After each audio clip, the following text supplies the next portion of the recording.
Auto গাড়িতে দেখুন কোন গিয়ারের কি কাজ, দেখলে আপনারা যারা নতুন তাদের কিছুটা অভিজ্ঞতা বাড়বে। এই যে বর্তমানে আছে পি, পি মানে হচ্ছে পার্কিং, অটো ব্রেক।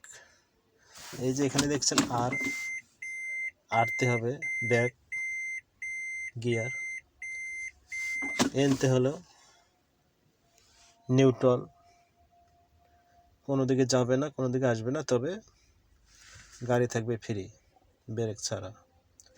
এই যে ডি হচ্ছে রান, সামনের দিকে। এস,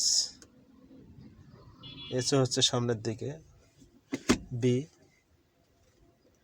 বিরও কাজ হচ্ছে সামনের দিকে। ধন্যবাদ, আশা করি বুঝেছেন।